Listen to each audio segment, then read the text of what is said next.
ఈ ప్రాంతంలో ఉండే నాయకులు వైరెడ్డి రాజశేఖర రెడ్డి గారు కావచ్చు, శివానంద రెడ్డి గారు కావచ్చు, గౌరవ వెంకటరెడ్డి గారు కావచ్చు, పోయినసారి ఎన్నికల్లో అందరూ ఒకటే బస్సు ఎక్కినారు పటేల్ సెంటర్లో. వాళ్ళే కొట్టుకున్నారు, 20 ఏళ్ళు వాళ్ళే కొట్టుకున్నారు, వాళ్ళే తన్నుకున్నారు, వాళ్ళే చంపుకున్నారు, వాళ్ళే ఒకటి పైన ఒకటి కేసులు పెట్టుకున్నారు. ఒకడేమో ఒకడికి నంది కొట్టుకురు నయీం అని పిలిచిచ్చినాడు, ఒకడేమో ఇంకొకటికి నల్లమల్ల వీరప్పన్ అని పిలిచిచ్చినారు.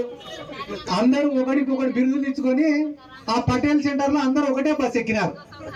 అందరూ ఒకటే బస్సు ఎక్కితేనే ఈ నందికొట్కూరు నియోజకవర్గ ప్రజలందరూ కూడా బాగా పిల్లలకు వాత పెట్టారు.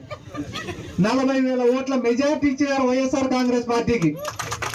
ఈ అల్లూరు గ్రామంలోనే 400 ఓట్ల మెజార్టీ ఇచ్చినారు ఎమ్మెల్యే ఎలక్షన్లకి, 450 ఓట్ల మెజార్టీ.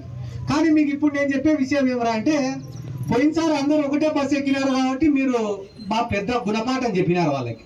వాళ్ళు కూడా కనుక్కున్నారు, అది ఒరే మనం అందరం ఒకటే బస్సు ఎక్కితే కానీ మనల్ని బతకనియారా ఈ నందికొట్కూరు ప్రజలు అని చెప్పి కనుక్కున్నారు. కాబట్టి ఈసారి ఏం చేస్తారు, తలా ఒక బస్సు కొనుక్కున్నారు. తలా ఒక బస్సు కొనుక్కొని మళ్ళీ అందరు పటేల్ సెంటర్కి వస్తారు. పోయినసారి అందరు కలిసి వచ్చినారు, ఒప్పుకోలేదు కాబట్టి ఈరోజు 7 బస్సులో వాడు వస్తారు. వచ్చినా కూడా తలా ఒక బస్సు కొనుక్కునే వాళ్ళందరి గుర్తు ఒకటే. వాళ్ళది సైకిల్ గుర్తు, మనది ఫ్యాన్ గుర్తు. వాళ్ళ అవినీతి వైపు, మనం నిజాయితీ వైపు. వాళ్ళ దగ్గర పలుకుబడి ఉండొచ్చు, కానీ మన దగ్గర ప్రజలు ఉన్నారు. జగన్మోహన్ రెడ్డి గారు చేసిన మంచి ఉంది.